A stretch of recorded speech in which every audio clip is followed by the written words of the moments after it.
with us in our NAMC team, but we also know that a lot of our members want to connect with you all online and in person as well. So please give some identifiers, who you are, position, maybe your company. If you're a NAMC member, please, offer your name, position in your company, and maybe the trade if your name doesn't give it away, because some of our partners are here to find you. They know how to find us, but they want to find you as well. So please give them some key indicators if you're a NAMAC member in your respective trade. Hoping everybody is well, and we're going to jump into our updates, events, and announcements. Want to first and foremost make sure partners are aware that Abby on our team is going to be following up with you all specifically because we want to get a good date for us to hold a virtual partners only meeting. Most of y'all know we tend to every year have a members only meeting, checking in with our businesses of color, making sure they've got what they need to talk about the good, the bad, the ugly, or anything in between. And we've had that meeting and we've gotten some good feedback. And now we want to do that with partners. That's going to be a new theme this year, and we want to hear the good, the bad, the ugly too. And if there's anything we could do, if it helps our members be more successful with you all, we want to hear that. And if some of our members are doing really well by way of projects with you, we want to hear that as well. And so we just want to make sure that you can find us. If you don't have that opportunity to visit the website, please do. You could also follow us on social media and subscribe to our newsletter if you are new and have not done that yet. We would love to have you tracking everything we do month to month. And I also wanted to make sure I indicated that for those who are soliciting bid opportunities for some of your projects, small, medium, and big, please, in our info@NAMC-Oregon.org email, please send us those links or even those project flyers, if you will, so that we can make sure all of our members get that information. The team is really, really trying to make sure that the projects you present here, and even other projects you don't present, but you give us, our members get that information and they know how to plug in. And we want to make sure, as you all know, that when you do solicit opportunities, we want on the backside to know if our members got work, if there was challenges to them getting that work, so that we can ensure more successful opportunities for our members in the future. So just wanted to kind of highlight that, put that out there. And some of that information will be collected by Con Tran, our policy director here at NAMAC.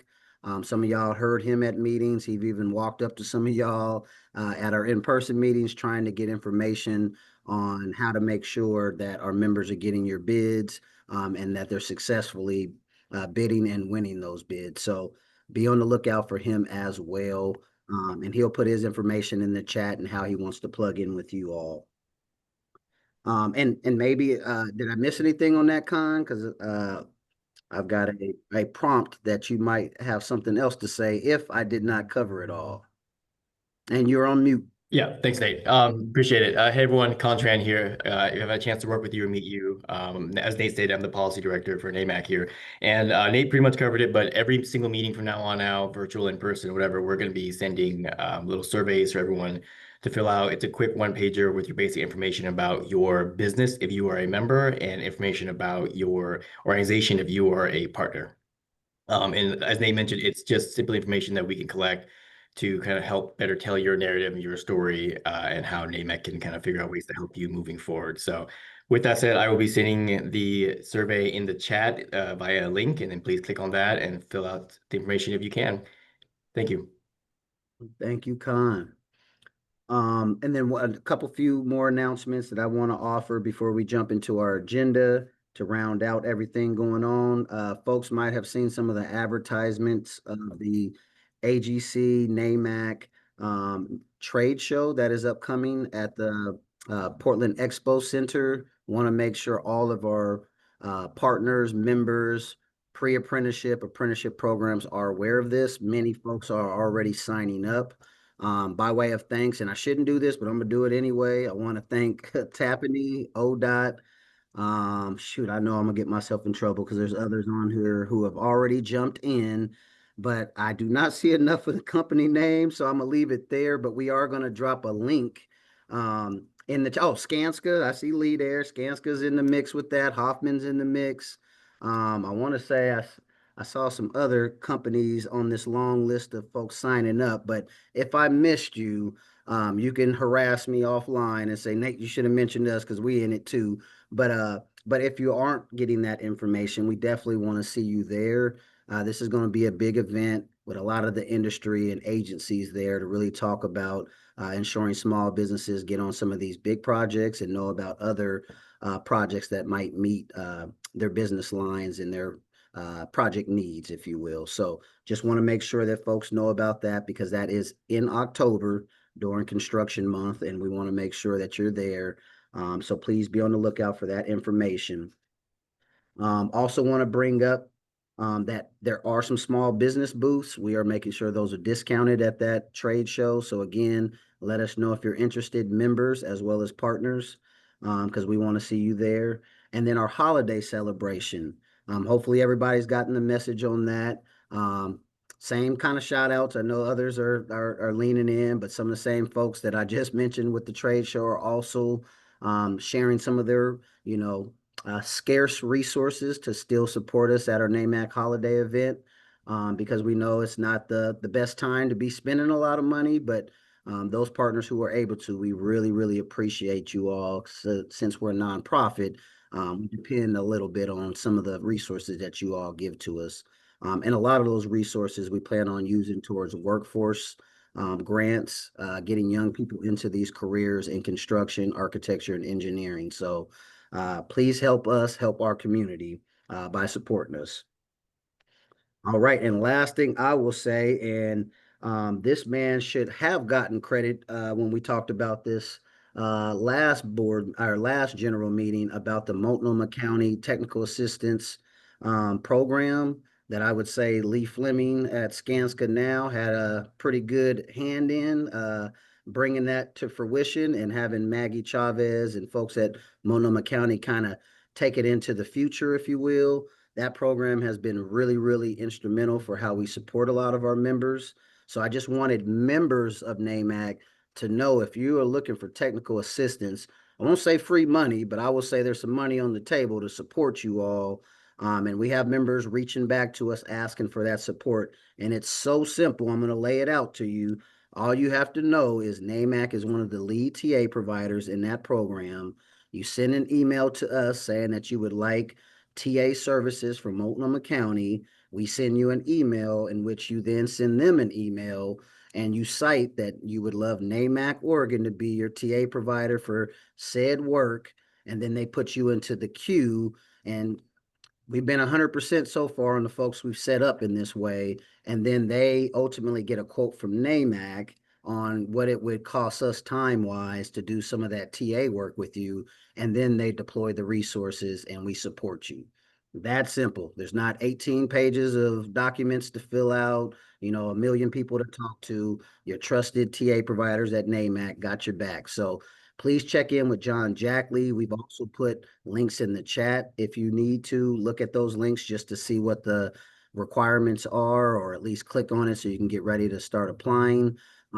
We want to make sure you're a part of that because the county is doing a great job of providing technical assistance and deploying those resources. So wanted to make sure you're aware of that. And then last but not least, I want to see the team give a couple of updates. So I want to first call on Kevin to give some updates for NAMAC University, our technical assistance training program at NAMAC. Good afternoon, everyone. Good to see so many good familiar faces. To those that I haven't seen in a while, I look forward to seeing you again soon as our NAMAC University session Q4 gets fired up. We will have 5 trainings coming up. You might actually be able to determine a certain kind of theme to those 5 sessions. We ultimately are going to be very busy on the front end in October. So on the 2nd, we're looking at building financial resiliency. It's been a challenging year, so I think that would be a good way to start the season. we do get, I'm just going to keep it at headline only, like getting in the weeds. We then move into Blueprint Boot Camp, which is, for some of our members, we have started to see challenges this year in helping them get through construction document sets. So our hope and intention is to give you some additional tools as more projects come out of hibernation. So we'll see how that goes. Estimating is next. Philip Thrash, one of our very active NAMC University board members, has put some time aside and his endless supply of focus to come back to our members and provide some insights on putting together some solid bids. Our one and only Cinnamon Williams will be hosting a training in November on grant writing basics. Clearly, everyone has been trying to find financial sources from as many means and buckets as possible. I think this will be a very valuable opportunity for anyone interested to take part and maybe pick up on a few buckets of information that might be worthwhile, beneficial to you and yours. So look forward to seeing you then.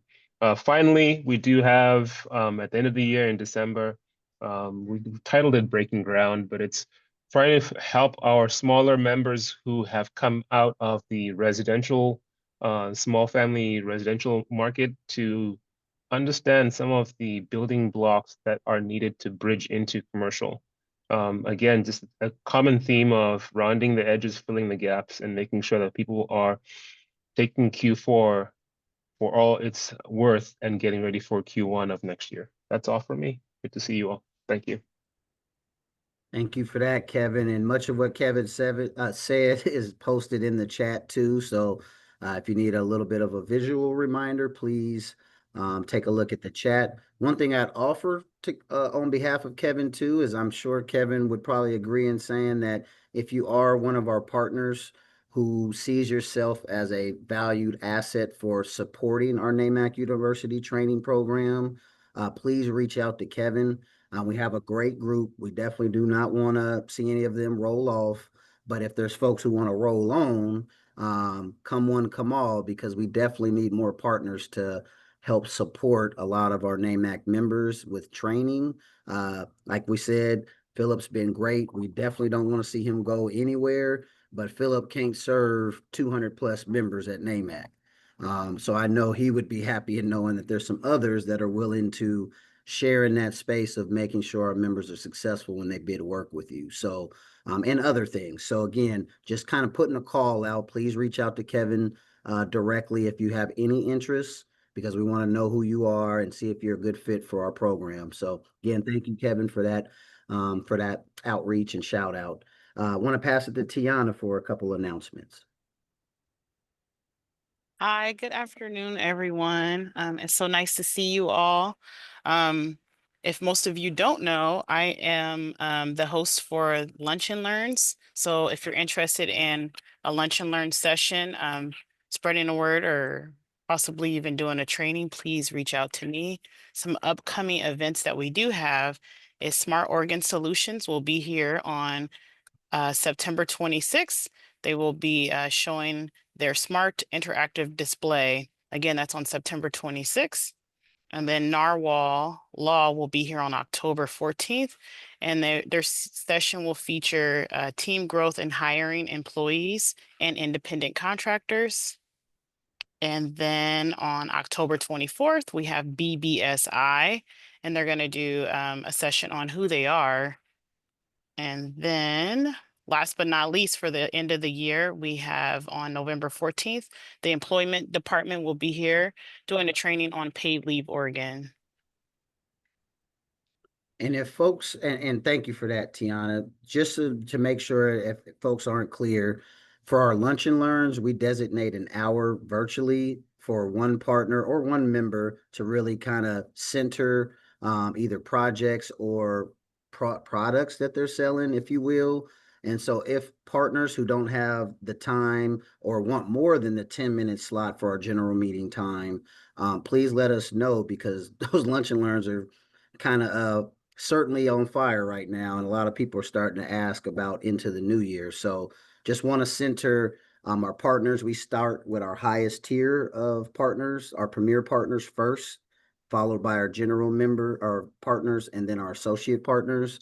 So regardless of what level you came in as a partner, we just want to know who you are, but just kind of letting you know we have to center some of those who are investing a little deeper. We want to make sure that you get the first shot at lunch and learns. So again, thank you for those updates, Tiana. Please flag that in the chat if you can. And now I want to, last but not least, bring up Sadie to talk about Building Green Futures, our Portland Clean Energy Fund program. I'll be making this announcement, Nate. Oh, okay, Damien, excuse me. Building Green Futures.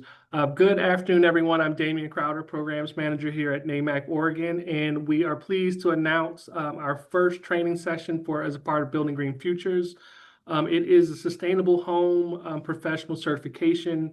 The class is being taught by James Matoir of Intercity Collaborative, and the classes will take place here at the NAMC offices on Fridays, starting October 3rd. Sign up is by September 25th, and we have an orientation on the 26th.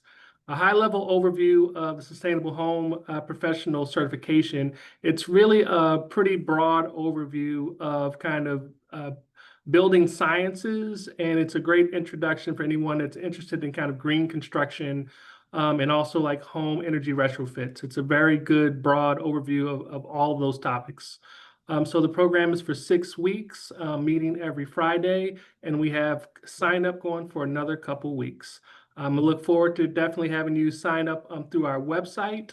There is a registration form, so please fill out the registration form and take the class, and it is free to our members. Thank you.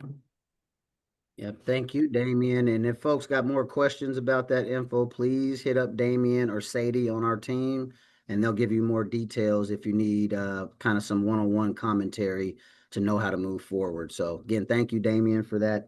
And now we are to our agenda time frame, and want to first thank everybody for being on. We may have a little bit of time at the end if other partners not presenting today have information they want to share. I'm going to try to, get us through this agenda, but if we got a little bit of time at the end, please hold on because we might have some updates you want to hear from other partners tuned in today. But first and foremost, want to give the floor and the virtual mic to Pence Construction to talk about some work that they have upcoming. Thanks, Nate. It's Dave Dahl here, a project executive with Pence Contractors. Excited to be here today. I presented in person, I think, at your Lloyd Center office maybe 2 years ago, and I know Kayla presented back in January our Cornelius Elementary School replacement project then. And so I'm going to kind of report 2 items. I'm going to report how that Cornelius job went with our involvement with NAMC and our support with the minority subcontractors. And then I'm going to talk about the Malala project that's coming up. And so, yeah, thanks. I'll first start with the Cornelius exciting elementary school replacement. I'm actually sitting here in the old school that just partially got demolished because we just finished the new school and the students are already in. So when we presented that project, we worked hard with NAMC and other organizations to share the project early. We spent time going through the drawings and working with our estimating department gave a lot of opportunities early. And with that success, we were able to achieve over 10% minority participation by contract dollar value. And there were 12 minority subcontractors. I just like to list them. Some of them might be here today to be proud of their company. You had IES in the demo. We had a partial with T-Plus Steel. We had Brown Sheet Metal, a partial with Gibson Door, a partial with Dallas Glass. We had Floor Factors, Empire Paint. We had Sign Wizards. We had Zealand Cleaning. We had Valley Shades. We had New Wave Concrete, and recently added K&L Paving. So those are 12 subcontractors achieving over 10%. And the district also supported that, the Forest Grove School District, where they actually secured minority vendors that were not the low bid to support the programs. So we were really proud of that achievement. We also supported the local community. And so we tracked both local and minority on that job. And so I'll just pause there for a minute. If there are any members in there, throw a thumbs up or cheers to those groups that helped us succeed in this project. We finished on time and under budget. So great job, team. And David, as people do that, are you able to extract, like, of that 10%, how many were maybe MBEs versus WBEs or ESBs? Yeah, we track those all separately, and Kayla can give you a summary of that. I'll follow up, Nate, and make sure we Okay. get that to you so you see that breakout. Okay, well, no, appreciate it, and Yeah. we'll give you that $20 for setting the for setting the standard that we would expect of just that report back. So we appreciate All that. right. Okay, I didn't expect that. Thank you.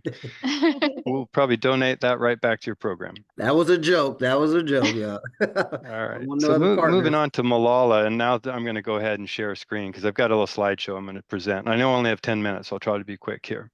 So let me see if I can share this and hopefully get I this correct. sent it Yeah. earlier this week. I've got that. I think it should show up now. Right? I think you can see my screen with the slideshow. Mhm. Good. Okay. I will advance, to the last slide. So basically, we're going to start construction in the fall of 2025. And so it is in for permit already. We have an early work authorization that already occurred for the site work. So you may have seen that was out for bid. We did secure a minority subcontractor in that first work, and it was just survey excavation and a bit of paving. So K&L Paving actually was awarded a portion of the early work already at Malala. It's a 115,000 square foot new middle school, so it'll replace their old school. We will be building this in the field. The history a little bit about Malala, currently built in the 50s, so it's definitely in need of replacement. It was a 91,000 square foot school, and they did a really good job passing this bond. A lot of work in the community to build a better Malala. So they really want their heads up is kind of their slogan. And so these are the divisions that are out right now in the bid packages. Typically, we drop them in by divisions, but you can see really every division of work that we're looking for in this GMP package for the entire school project. So here's some of the details. The bids are due on the 30th of September. We're going to have a job walk on the 16th at 3:30, and we'll have questions due by the 18th by 5 p.m. We do have plans in certain plan centers listed there. We've advertised the project, including a NAMC. We mentioned the early work site that's already started, and K&L Industries has that a portion of that work. The new school construction I mentioned will start in the fall, and we look to complete that for the school season of 2027. Then we'll go to demo the old school and build the fields. Again, the Malala River School District's the client, OTAC's the owner's rep, and OPSIS Architects. One fun fact, Kayla Bond on our call here, Pence's own, was an alum there at Malala Middle School as well. Kind of fun. So I'll just pause there and ask any questions of this project. Members, anybody got any questions? I'll take a look at the chat too. I know I prompted it in the chat, so if hearing none, that means you don't have any questions. I guess I'll ask one. Did any of those school districts require any goal setting, or were the utilization goals you mentioned just kind of on your own? The district did not define a percentage. Pence's percentage for this project will be 15% as our goal for MWESB. Okay. Mm-hmm. And members, I don't know if you are or you aren't bidding Pence work, but I know they've been presenting a lot of projects of late with us. So I hope that folks not being called that got awards is not because you're not bidding work. And if you do have some level of concern on bidding work with Pence or any other NAMC partner, members, we absolutely want to hear from you so that we just can continue to keep those successful awards going at NAMC. So again, it works on both sides. You gotta speak things into existence, or at least let us know if you're having challenges so that we can plug in and, and see if David and Kayla and others can be crafty on how to get you on these projects. So I see there are a couple questions, so we'll go Roddy and then followed by Patricia. Hey guys, really happy to share that we're partnering with Pence at um, the Kinline project. We're also bidding the Molalla School project. So you'll see our numbers there pretty soon. So thank you. So wanted to give a shout out to Pence team. They're very professional, kind people. Thank you. Thank you. Good stuff, Roddy. Thank you very much. Patricia. Good afternoon, all. I bid this project early in September, and if I heard it right, this project is also bidding on the 30th. Was there any addendums that I didn't hear about that I need to get acknowledged and resend my bid? So in early September, we were trying to get our GMP budget in place. We had to do that before we could go out to subcontractors. So I believe you are a rebar subcontractor, correct? That is correct. Yeah, so if you were reached out to by our Pence Kelly earlier or another concrete subcontractor, you'll probably be hearing from them again to get just to make sure that the numbers are all there.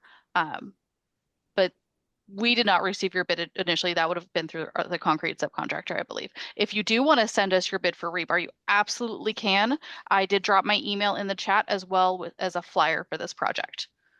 And you are on the estimating department, I assume, correct? Yes, I'm the estimating coordinator.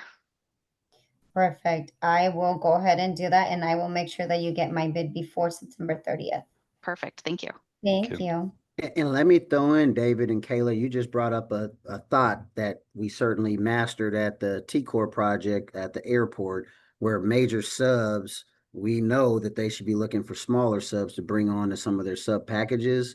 Can y'all ensure that when our members reach out, if they can't bid the whole package, can y'all kind of keep us in the loop too on the NAMC team, just knowing if there are some like partnering arrangements, if you will, because we'd love to just meet those potential larger subs that might work with our smaller subs at NAMC, because that is a growing thing. And I think we want to exploit that even further. So would love to just get more info on that. And James, on you.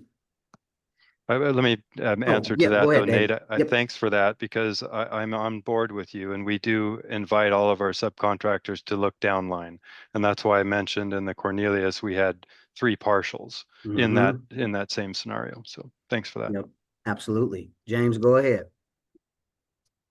Yep, can't hear you, James. Just wondering if there's who do you contact about placing a bid on that project? I dropped my email in there, dave.dahl@pence.net. You can send it directly to me. And I think Kayla put our flyer in there with the advertisement, and that might have Kayla's email on it. So either one of us, or bids@pence.net also is received by the estimating department, and I'll drop that in the chat.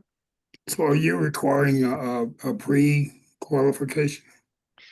We do help with subcontractors to go through pre-qualification. We have a third-party company called Compass that helps subcontractors analyze their business, and it helps you be a better business. So yes, we do encourage pre-qualification, and we help you through that process.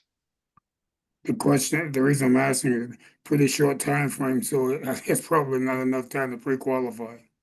I do want to mention that we do have subcontractor default insurance or bonding support for subcontractors. If you don't have bonds available, don't be afraid to bid this job, because we can cover the bond for you.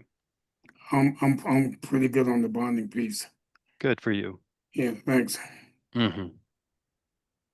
Patricia, I see your hand still up, but I'm assuming you just forgot to lower the hand. But there you go. All right, no worries. I was just gonna call on you. Sorry. Follow. No worries. Any last other questions before we pivot to our next presenter? All right. I will pivot to Skanska, Mr. Lee Fleming.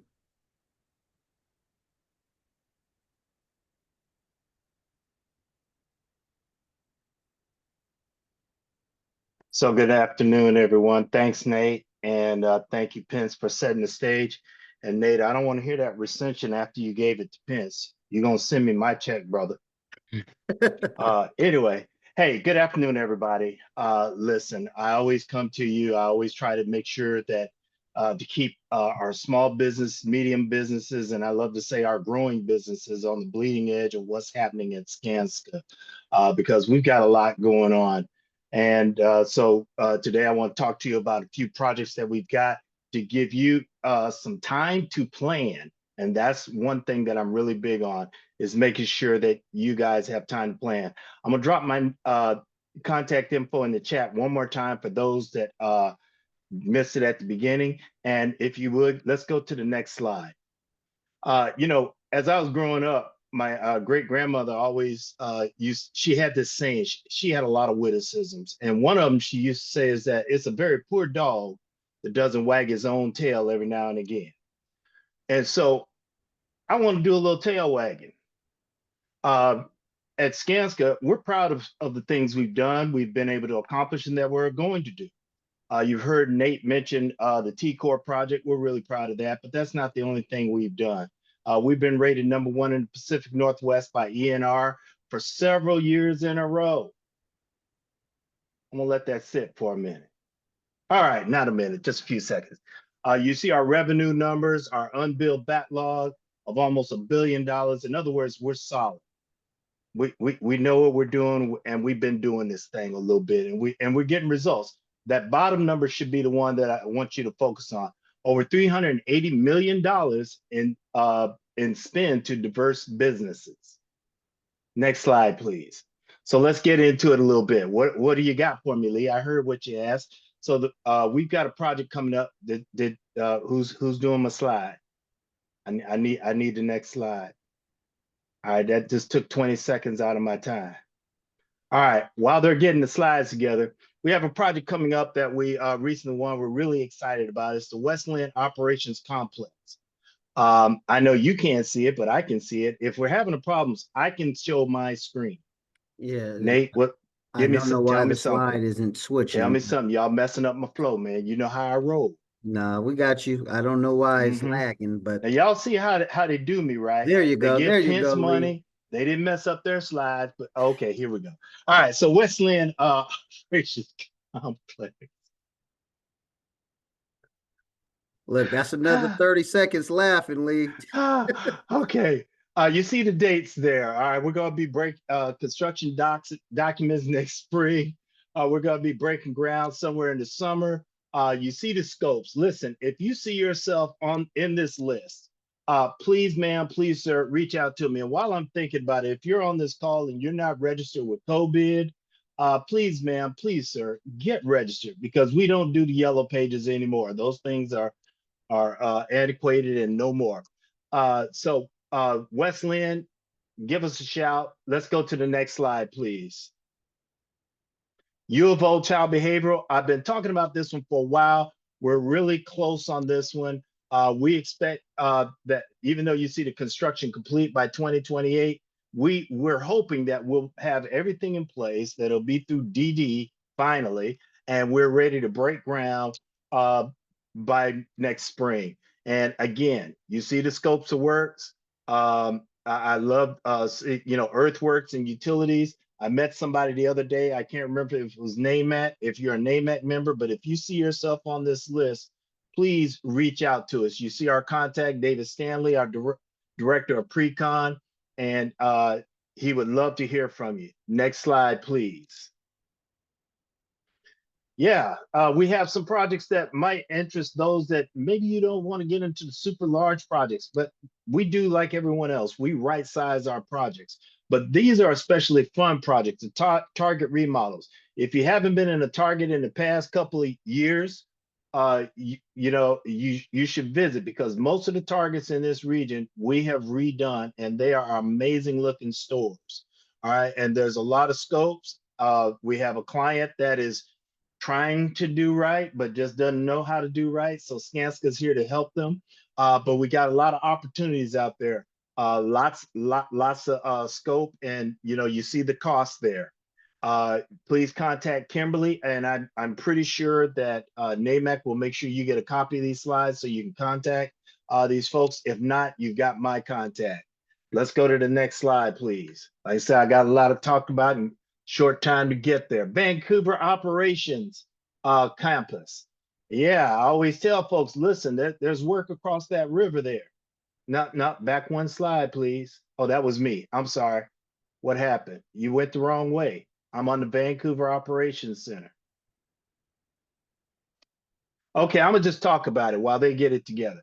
Vancouver Operations Center, we're gonna be breaking ground sometime, let's see, early work is expected very, very soon, actually.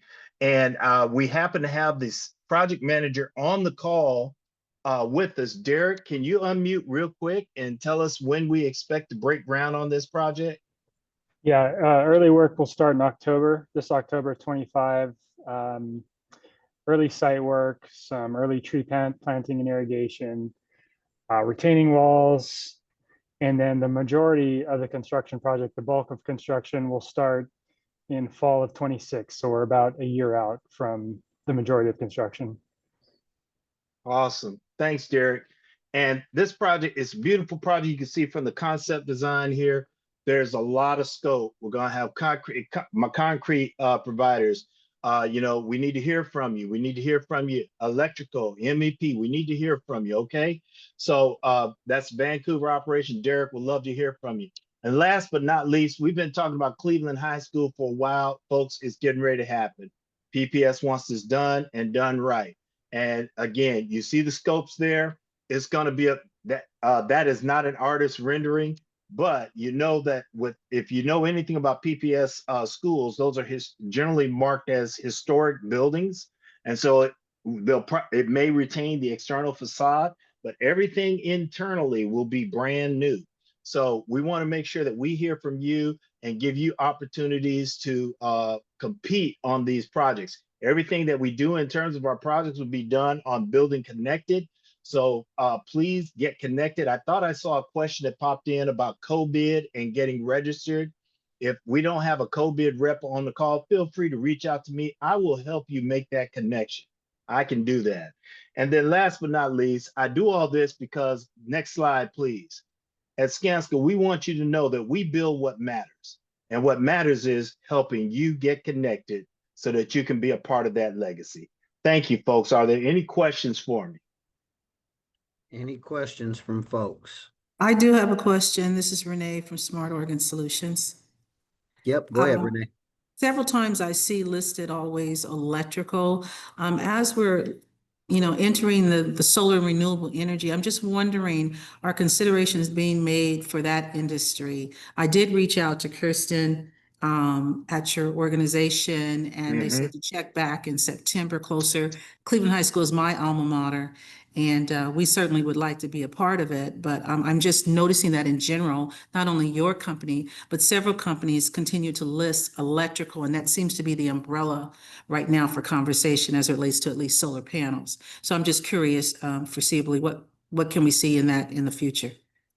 Hey, Renee, I tell you what, grab my contact information in the chat, and I'm going to walk you through how to approach that situation. Because Thank you. we want to make sure that you get that question addressed properly. All right. Thank you. Thank you. Any other questions? Yep, James Faison's got one. Always. Come on, man. Where's the concrete? All your jobs that you list out everything but concrete.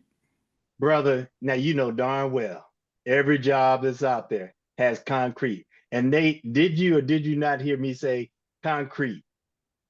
On one I thought job. I did. On I thought I job. did. Brother Faison, hit me up later, man. I'll get you some batteries for that bell tone in that ear. Now I'm messing with you, brother. But yeah, no, reach out to me because every one of our projects has concrete in some shape, form, or fashion. All right. And just so you know, Lee, Kevin was the one who put that co-bid help. He was saying NAMC could help you with co-bid if you need it. We'll call NAMC. Yep. Yeah, they got more bandwidth. Awesome. But either way, like, we appreciate it. Any other questions of Lee? Okay, Lee, all I got for you to say is great job. There was many projects. All I hope is as they start getting a little closer, let's set up some time with you. Oh, I'm glad you said that. Mark your calendars. October 29th. at the Skanska office, we're going to have a Meet the Prime open small business open house. We're going to talk about these projects and take a deeper dive into them. You'll meet the teams, the people behind the scenes, and you'll be able to come in and ask those kind of questions. And Renee, I'm going to invite you to be there as well to get some more tips and tricks as well. All right, but reach out to me about the question you asked. Thanks, Nate. Yep, Thank you. absolutely. All right, now I want to bring one of our very own members, Ozzy, to the mic to talk about some upcoming OHSU work.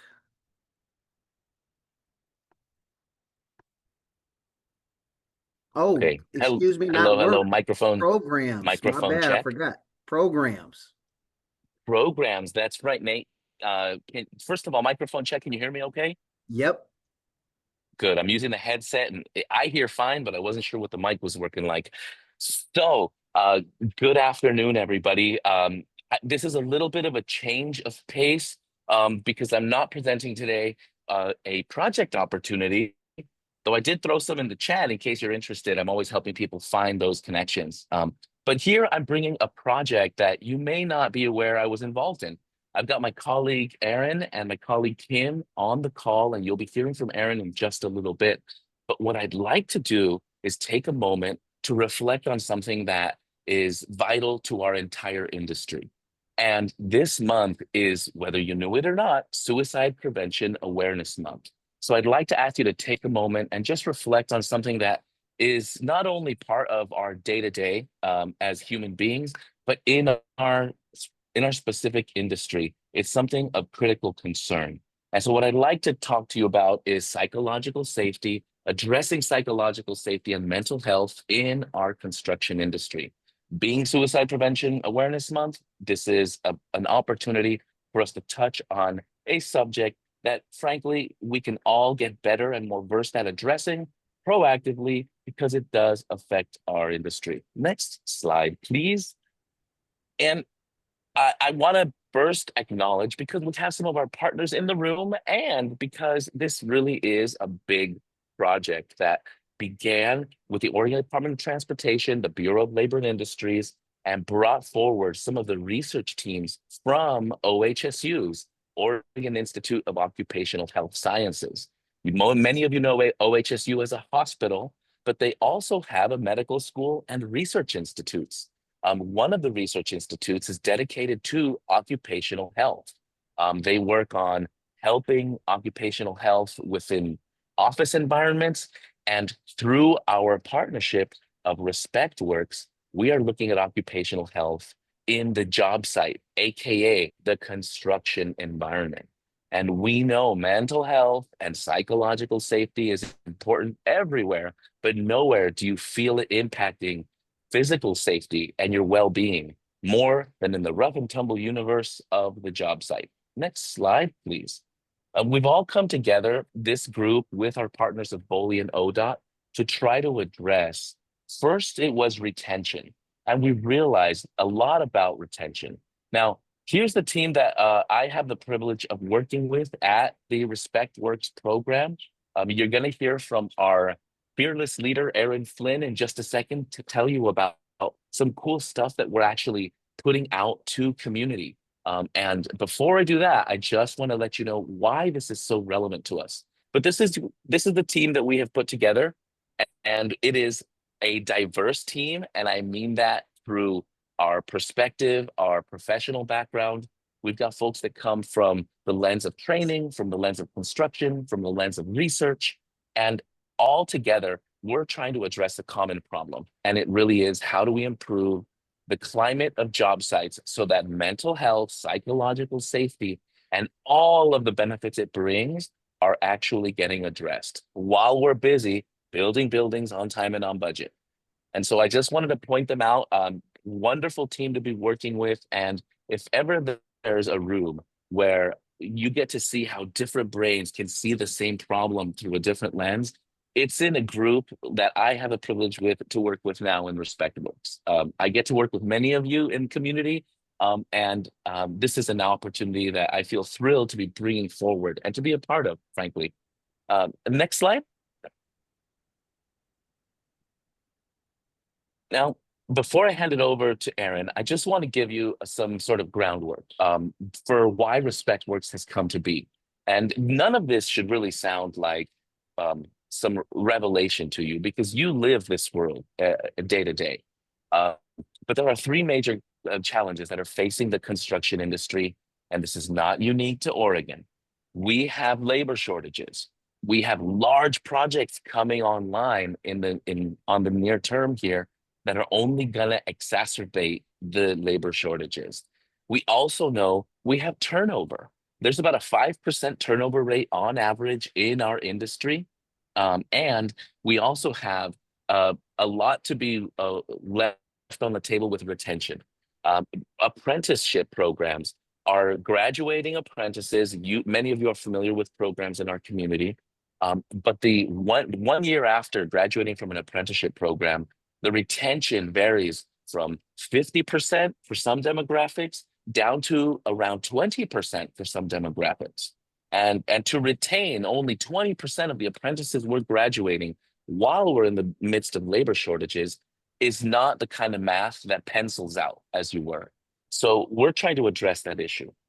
A second challenge has to do with what we already know on job sites. There are things that happen on job sites. This, again, should not be news. It's a rough and tumble place. We're there in long hours, hard hours, sometimes rough climate conditions, sometimes very accelerated schedules.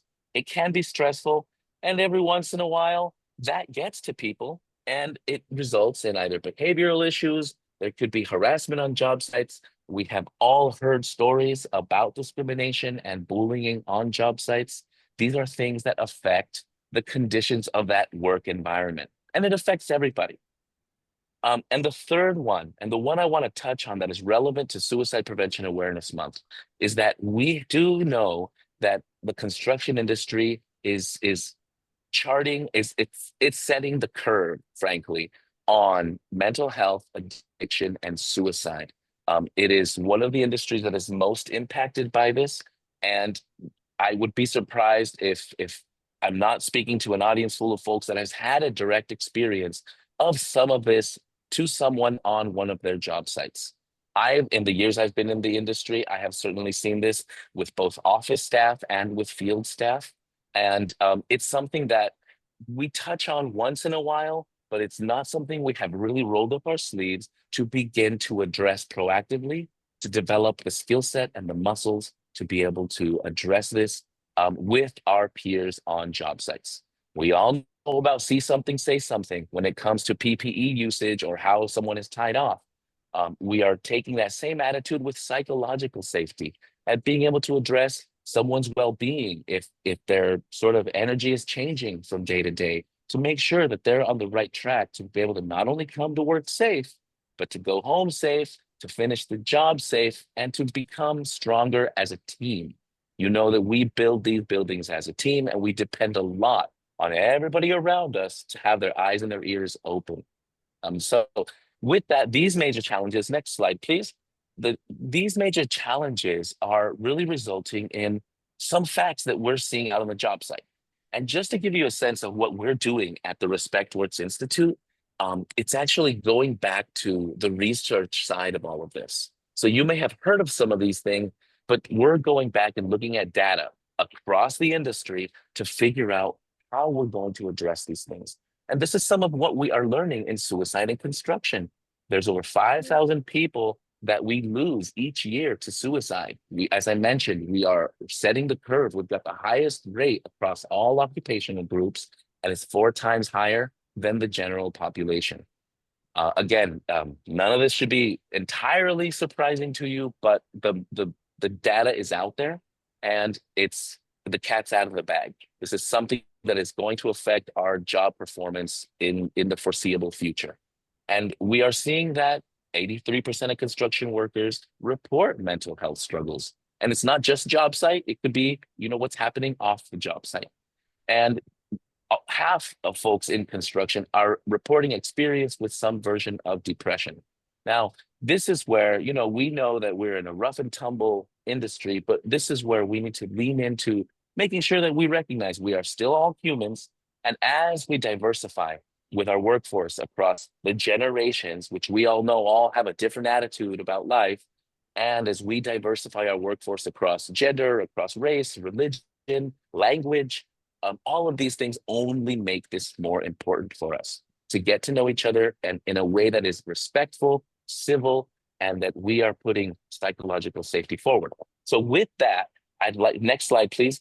What I'd like to do is just before I pass it over to Aaron, what I'd like to do is just tee up what has become something that Respect Works is taking very seriously. We have not been around very long. We've sort of been in an incubator stage for the last year and a half. You might have seen us pop out here and there trying to do things with projects.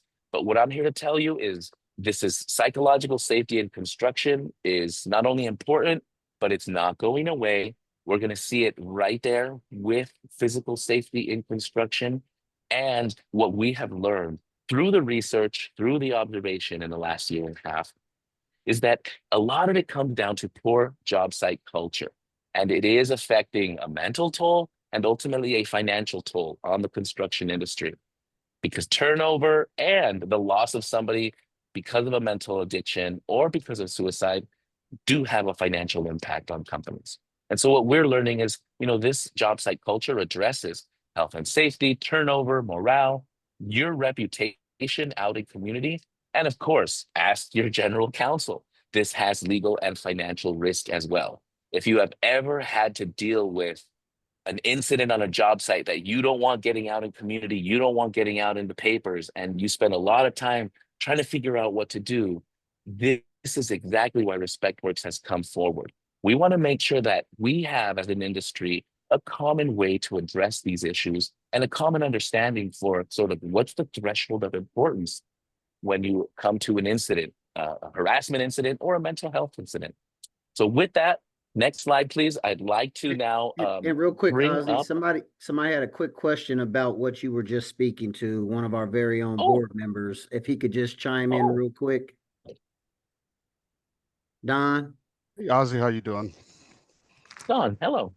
Hello. I just wanted to chime in to make sure that, if all of our members don't, as the business owners for the harassment, the wrongful terminations, those coverages, workplace harassment, workplace violence, I just want to make sure that everyone that owns a business make sure that they have a EPLI policy. It is the only thing that gives protection if a suit comes from a prior employee or someone on the job that's been harassed or saying that they were wrongfully terminated. I just want to say that quick word to make sure that you have employment practice liability policy in place, because if you don't have it and there's an occurrence that comes up, then you can't get it. So they're not that expensive. It's something that everyone should have, because it could be the downfall to your company if, for some reason you fired someone, right, wrong, or indifferent, but they come and you go to court and there's a judgment set that you have to pay and you don't have those funds. That's what those policies cover. In your general liability policy, on the contrary to what most people think, it's not a cover-all. And in fact, this type of claim is expressly excluded in most general liability forms. Thank you. Thank you for bringing that forward, Don. What was that again? What form was that again? Can you put it in the chat, Don? The name of this policy? And then can we mute Thank you. James? Yeah, there we go. Thank you so much, Don. Thank you for bringing up that important point. And rest assured, this conversation in the industry is evolving. The role that insurance plays in this space of mental health, psychological safety is really starting, is an evolving science. You heard Lee mention the ERR rating for Skanska, and that is a rear view mirror of how the company has performed with safety performance in its past. So it's usually the past year. Every year it's refreshed. It affects your insurance rates. One of the things we're doing at RespectWorks is actually evaluating and assessing companies and job sites to understand what is the potential for these types of incidents to occur. A harassment incident, or if there is a harassment incident, what is the potential for that incident to turn into a lawsuit, as Don mentioned? And a lot of this has to do with what are your practices, your procedures, your protocols for how you address this. You could mess it up 10 ways to Sunday in the first 5 minutes if you and your supervisors do not have a clear way to understand what the issues are and how to properly navigate them. So these are the things that RespectWorks is working to bring forward as standards of best practice. But that was a lot of what we're trying to do in the months to come. We actually have some cool tools that we're releasing now that I want to give a chance for Aaron to share. So with that, and please, if you have questions, please add them to the chat. I pulled it up. I'm going to have the opportunity. We'll have the opportunity to discuss in a sec. But I don't want to delay getting Aaron on the screen because it's. Oh, thank you, Nate. Aaron, could you please jump on? We have 2 minutes left. Okay. I just saw that. And not that I want to obviously rush y'all, but we just got other presenters and I want to We make got sure something cool to give y'all, and this is the important one. Okay. Hi, everyone. Thanks, Ozzy. I appreciate the opportunity to be here, and I'll try to be quick. We have been in a period of intensive outreach, research, tool and training development, as Ozzy mentioned, working closely with many partners in the construction industry. And we're now about to sort of go live with this effort. We're going to be raising up a platform in Q1 of 2026 called RespectWorks. And essentially what we're trying to do is mainstream respectful workplace practices. And the analogy is that, we're trying to make them standard practice like safety practices are, right? And so it's physical safety and psychological safety. ODOT and BOLI are supporting this work, and we really appreciate their partnership. Next slide, please. So as I said, we've been doing lots of outreach. These are some of our partners. We're expanding our partnership base. We'd love to partner with NAMC. Next slide, please. Our platform and resource hub will have multiple components.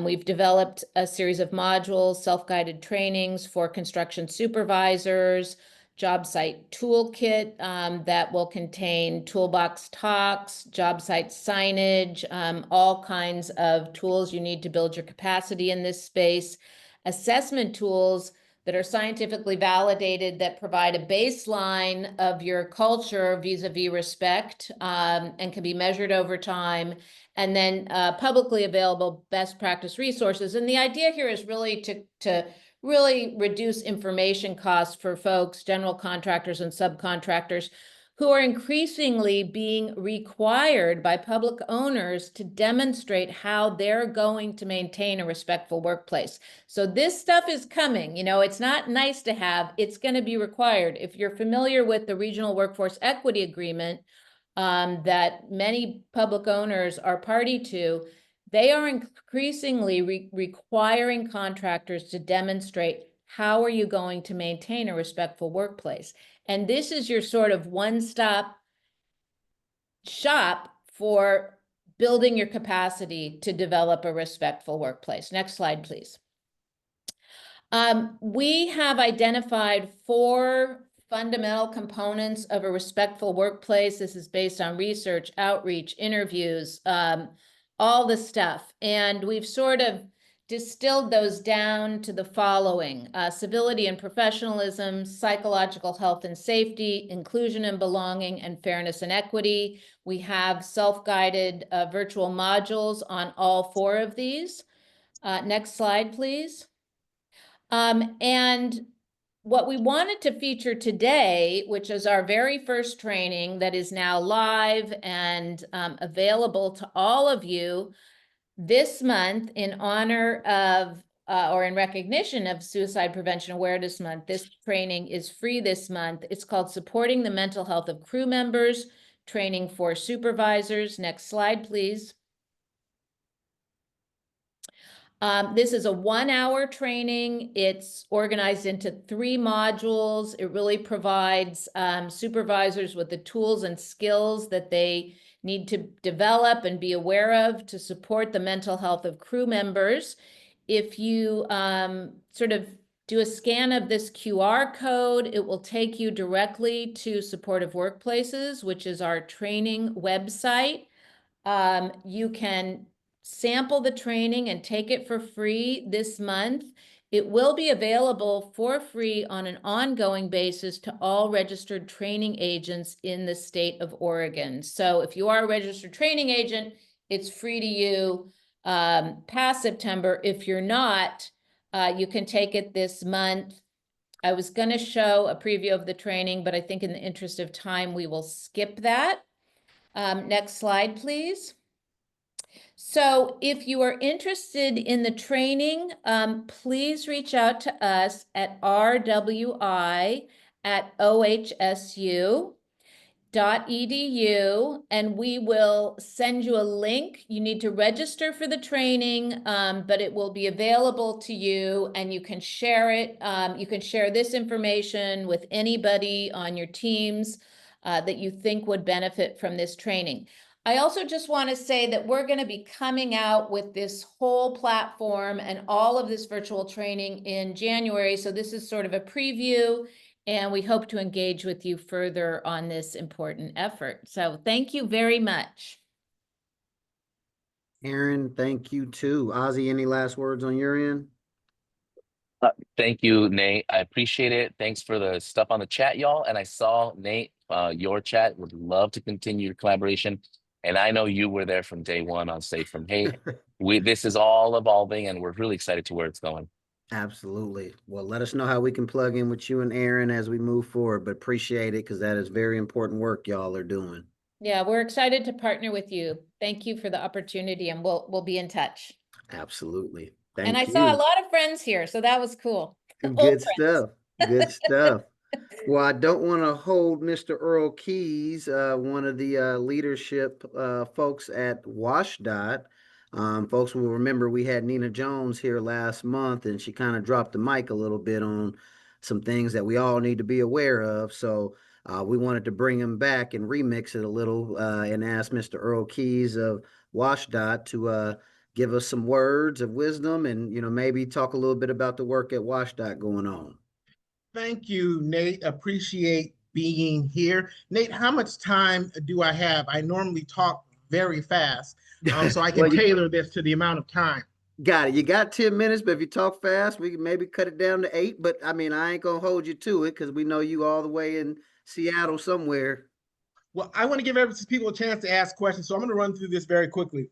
I think it's important, first thing, that you all know a little bit about me. So I'm going to take 1 minute to tell you I was born and raised in Lincoln, Nebraska. I completed law school in Lincoln, Nebraska, at the University of Nebraska, Lincoln.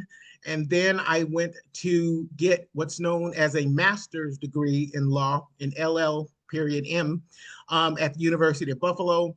I joined the Niagara County District Attorney's Office, where I prosecuted all major crimes for 3 years, including homicides, drug crimes, or any type of serious felony.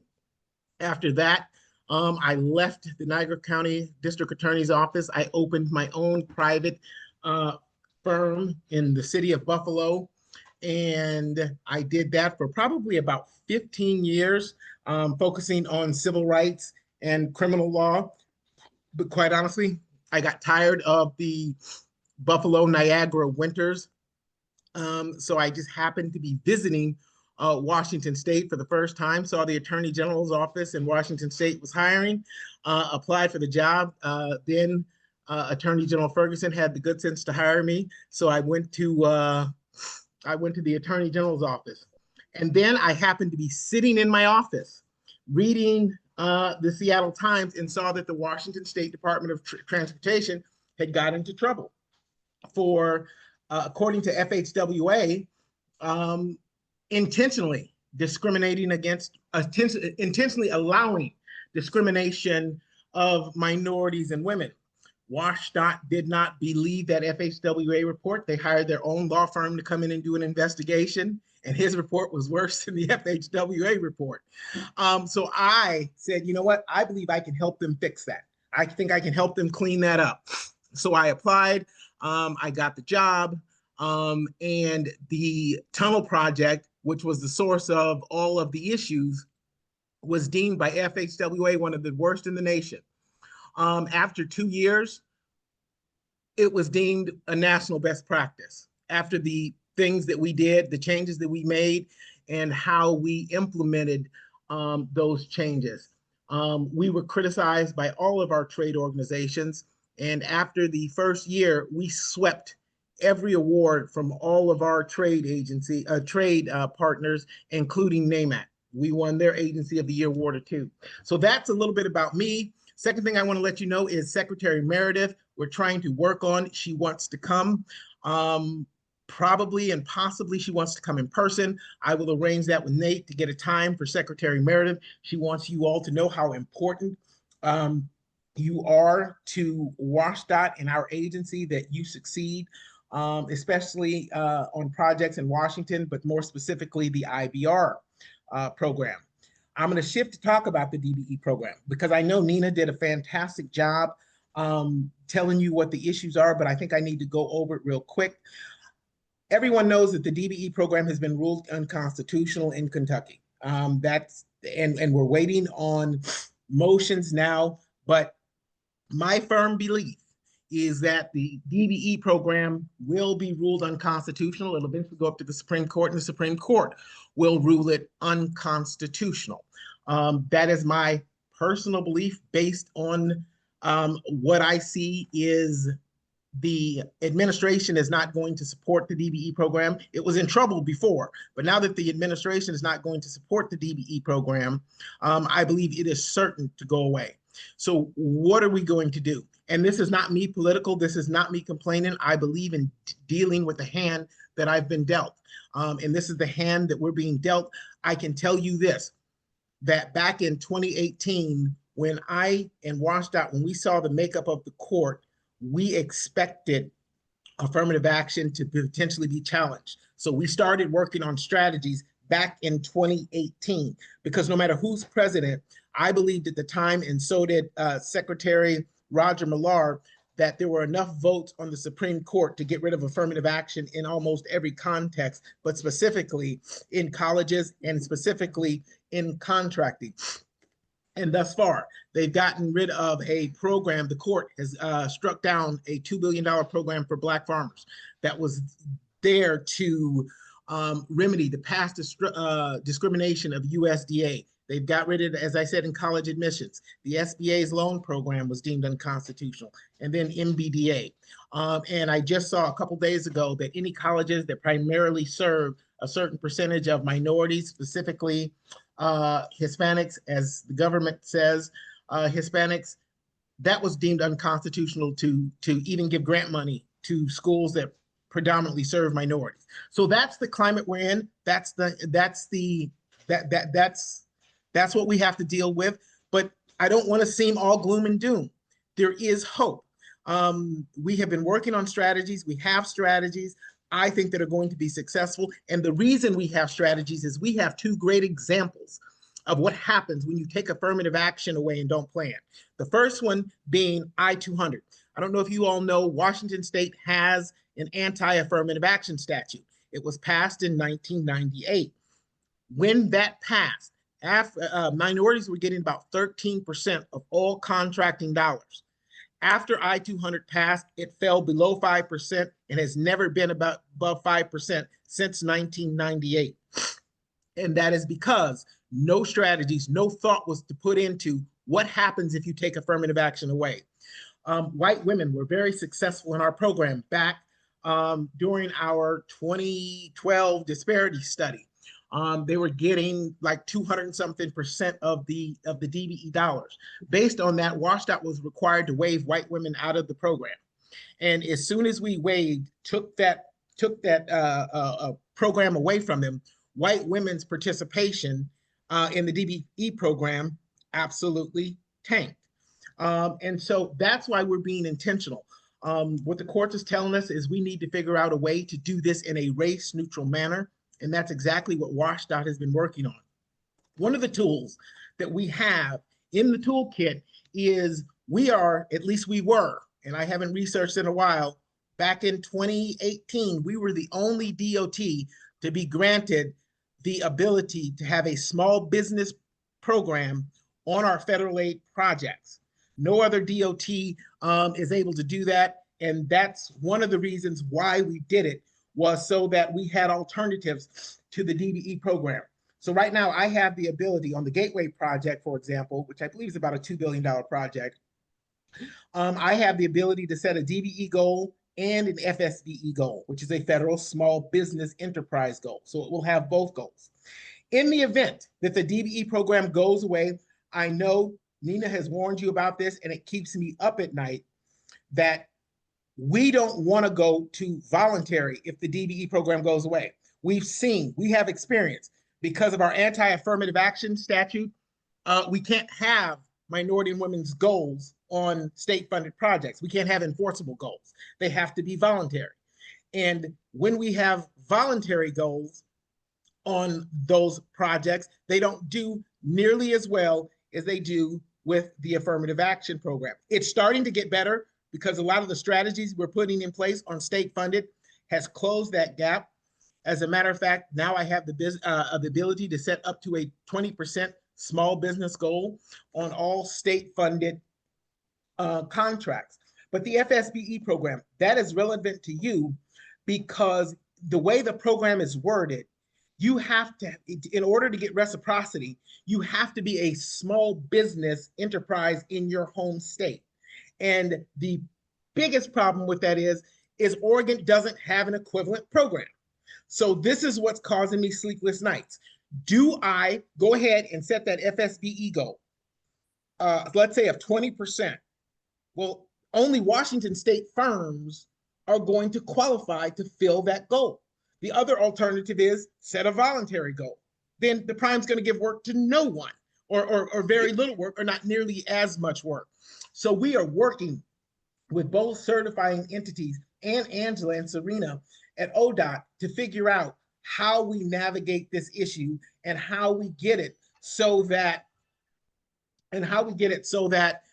Oregon firms can get that FSBE designation. I intend to work with Nate and you all, suggestions. We're looking for help. In addition to that, I need to spend more time with you because also the first 4 years of the IBR are probably going to be all WSDOT-led contracts. So they're going to be all under WSDOT's DBE program. Our programs, the regulations are the same, but our programs to ODOT, how we administer them are not the same. Like I said, the regulations are the same, but we have a FHWA DBE participation plan, and so does ODOT. But let me give you an example, traffic control. In Oregon, it is my understanding that the traffic control supervisor can be the prime. So that in Washington state, the traffic control supervisor has to be employed by the DBE. If the prime has a traffic control supervisor and the DBE does not, you will fail CUF over here. And it's very different, the interpretations. Our CUF process was given to us by FHWA. I told you WSDOT got into a little bit of trouble. Well, they came out, we worked with them to develop a pilot program of how to do a CUF. So our CUF process comes directly from FHWA with a DC FHWA with a few tweaks from Nina. So we need to get our staffs together with ODOT and us and you, your organization, and we need to figure out all of the differences, or at least do a good job of trying to figure out the differences, because the last thing in the world we want is you not to be successful on the WSDOT contract. The legislature has given me money. So we spent money for a trucking consortium. We do now have a signed agreement. We have a trucking consortium. It was a lot of work. It was a lot of money. But we do have a trucking consortium made up of about, I believe, 17 or 18 truckers. That consortium is planning on bidding on the IBR work. They do have a plan to allow Oregon truckers to participate. I will get you all the contact information of what WSDOT is paying for. WSDOT paid to have a third-party administrator come set up the consortium, do all the legal work, all the documents, and get it put together. Second phase, now that the agreement is signed, all of the truckers are in the consortium. Second part is we will now pay for the consultant to hire a dispatcher and someone to take the money. Because one of the biggest problems we noticed was that the truckers didn't trust each other. If one trucker was doing the call out, it was, suggested to, or maybe there'll be favoritism of their own trucks. So what WashDOT is paying for is a third-party administrator to bring a sub-consulting dispatcher in. So that neutral third-party administrator will handle the dispatching. The board will do the bidding and estimating, but in terms of collecting checks and doing the call out, we're paying. And we're going to do that until the consortium is up and running, probably for about a year, until they're up and running and collect enough money where they can take over that financial obligation on their own. And I will tell you that most of those trucks in the consortium, I believe, are African-American. But anybody is welcomed in the consortium based on the course rulings. We can't exclude anybody. So there are white male truckers in it, but it is primarily a minority trucking consortium. The other thing I wanted to tell you about is because of what happened over here, the legislature has done a fantastic job in Washington State in giving us money. They give us money for supportive services well beyond what the federal government gives us. If you are certified in Washington State, you also qualify. You have to be certified in Washington State, but if you are, you qualify for those dollars. And I believe it is up to $7,500 per firm. We've done things like paid for consultants, business to get you a business plan, marketing plan. They have people that will assess what your business needs, or you tell them what you need, and we'll pay up to $7,500 for the things that you may need. That program is being run by Tabor 100, and I will get Nate some more information on that. Yes. In addition, we have the capacity building program.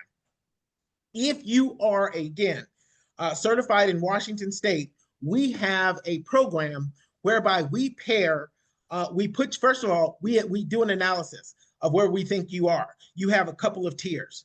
Tier 1, I believe, is they just need the opportunity. They've got everything in place. They just need work. Tier 2 is, they need a little technical assistance. They need a little help. Then Tier 3, those are people that may want to even consider getting a job and then coming back to this industry later. They really don't have the business acumen or anything set up, but we will try to help them get set up. That capacity building program was a negotiation between us, WashDOT, and the AGC. One thing we do have is a great relationship with our AGC. And the secretary went to them and said, look, our state funded where we can't use contract affirmative action, it's dismal. And he told them this: either you all figure out some way to raise minority contracting, or I'm going to set mandatory race and gender conscious goals. I'm going to defy I-200 and we'll litigate it. I will put the DBE program on state funded. The contractor said, you don't have to do that. Just tell us what you want. And Roger told them, we want you to get to at least the bare minimum of the 80% threshold in the disparity ratio in the disparity study. Because currently we were at 33%. And he's like, I need you guys all to get to 80% in the disparity study ratio. And so it was Atkinson Construction. It was Bob Adams that said, you know what? How about a mentor protege program? We changed the name to capacity building program. So we went out to Thor Construction, which at the time was either the largest or one of the largest. Yeah, top they were 3. one of the largest. Yes. Yep. We went to Thor Construction. I flew to Nevada and told them, look, I need you to come up and help us create a mentor protege program and help us get the primes and then help put the program together. And, you do the initial assessment of what these firms need. They did that. And so we got that program up and running. The AGC is responsible for getting the prime contractors. We are responsible for getting the DBEs. We pair the prime contractors with the DBE community, a DBE firm. You can pick who you want. Both sides have to agree. And that program polls, at least surveys, about 90% effectiveness according to the DBEs and getting them more work and helping them expand their capacity. That was the WashDOT capacity building program. Then it went to the WashDOT Sound Transit, who is a transit agency. It's a WashDOT Sound Transit program. We're now going to be adding 3 other agencies because that program is successful. So it'll now be WashDOT, Sound Transit, King County, the Port of Seattle, and the City of Seattle in that program. So I would encourage you, if you are certified in Washington State, and God bless who's ever doing the slideshow. I'm not even paying attention to it. I'm not even using it. And I'm just Earl, rattling off. And Earl, I was going to ask you, because we are at time, is there a way, if people want to get more info, can they reach out to you, or is it best for Nina? Like, they can, it takes a village over here. You can reach out to me directly. You can reach out. I know you all have a relationship with Nina. My job, and this slide, I love this slide, because this is what happens when you don't plan. Oh yeah, we saw that. Okay, so Nina's already brought the heat on that. Yep. That's what we are trying to avoid. And I don't want to leave you with doom and gloom. It is the hand we're being dealt. What I'm trying to say is there are strategies that can be employed that are race neutral, that can be just as effective. We just have to work a little harder, think a little bit outside of the box. I am looking forward to bringing Secretary Meredith to you. I'm sure I will be with you in person, and that is next month. That is just more to get to know you meeting. I want you all to know us. I want you to enjoy working with us. I want you to enjoy your experience working with WashDOT, because I tell you what, we're damn excited to have the prospect of having you working on contracts that are let by WashDOT. Absolutely. You Was already that fast know, enough? Now, we appreciate you bringing it to this month. And again, if we have more time, I'd let you stay on fire, but I got to get to this last presentation. But again, thank you, Brother Earl, for being here. We want to follow up, so we're going to make sure offline that we touch base with you and then figure out that follow-up, what you said, with Secretary Meredith, yourself, and team. Yep. Thank you. All right, thank you. And his information's right there if anybody wants it. I just want to lastly end with Danny, who has been waiting patiently, and thank you for everybody who stayed on, but we want to close out with City of Hillsboro. Yeah, thank you so much. I appreciate the floor. Earl, I bet you're also, since you're a Nebraska boy, you know that Terrence Bud Crawford's fighting this weekend. So anyway, if you scroll up in the chat a little bit, my name is there, my email, desk, cell, social security number, blood type, and you can find me on LinkedIn.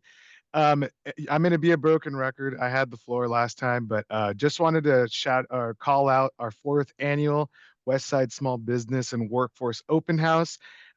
This is just an event outreach. I want to make sure that you guys have access to the RSVP forms. And if you can click on the next slide, please. I will have these in person next time at NAMC's general meeting in person. If you click on the next one, these are just some instructions for how to find our landing page. You can scan the QR code on there. I've also added a email newsletter that has active links. Essentially, you just click on there, and if you click on the next page, instructions on what it looks like. That's the landing page for the City of Hillsboro Supplier Diversity Management System. And if you click on that View Upcoming Events tab or blue button, click Next, or can you go to the next page, please? And you see the attendee RSVP registration for the Westside Small Business Open House. Click on View. It's going to ask you for 2 or 3 things: your first name, last name, email, contact info. And just please make sure you mark your calendars, RSVP. We're expecting this event to be bigger than last year, and we're excited to have you on this side of town. If you click on the last one,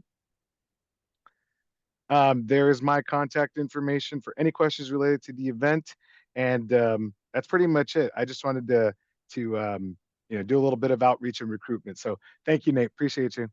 Always a pleasure to have you presenting and even rehashing information you've already presented, because it's that important. So now at this point, I just want to quickly, with 5-6 minutes to spare, see if anybody had any additional announcements they'd like to make, any other partners. Feel free to just raise your hand real quick and I will call on you. Or members, if you got any announcements as well. But if not, I will absolutely release you early. But I will give it 1 minute to kind of scan and see if anybody has any last thoughts, or wisdom, or anything else they want to share before we wrap up for the day? Yeah, Nate, I was going to try to raise my hand, but I don't see where the raise my hand option is Oh, on well, my no screen. problem. Go ahead and speak. Thank you. This is Matthew Cullen in Port of Portland. I just want to let folks know right now there's an open invitation. It's a very quick one. It's a small remodel project at our RCC. So we're talking some small HVAC, some drywall, some painting, some electrical. And there is a site walk next Tuesday, September 16th at 11 a.m. The budget is under 200,000. So like I said, it's a smaller project.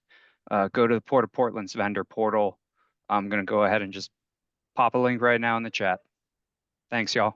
No, I appreciate that, Matthew. I know we have some members who think 200 would be right in a sweet spot. So we totally will take you up on that. And if there's any, I think you said there might have been flyers or other things. If we haven't gotten that, please share that with us and we'll do outreach on our end. And for those who are here, please do look at Matthew's information in the chat.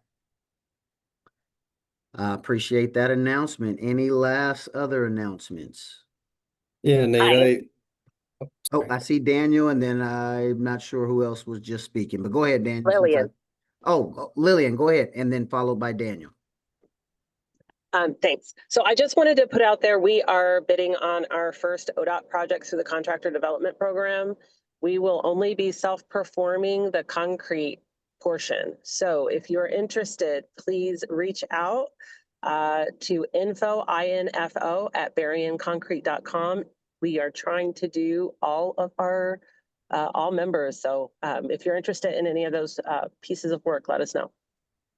Absolutely. And remind me, is it mostly concrete or what kind of other work are you thinking, Lillian, so we can make sure we share that info with you? There's paving, there's striping, there's excavation, there's rebar, there's some electrical, some landscaping. And so, yeah. Okay. And then have people come directly to you, Lillian? Yes, please. Just, okay. Reach out to info at berrienconcrete.com and we will get you any information you need and help you put together your bids. Okay. And we'll have some of our NAMC staff go ahead and do some outreach to members and get them that info and know how to plug in with you. So thank you for being a member who's bringing something to the table for members too. We always appreciate that. Any other last one? I like that we ended on a nice theme here. Yeah, Shared Nate, prosperity. this is Daniel. Yep, go ahead, Daniel. Yep.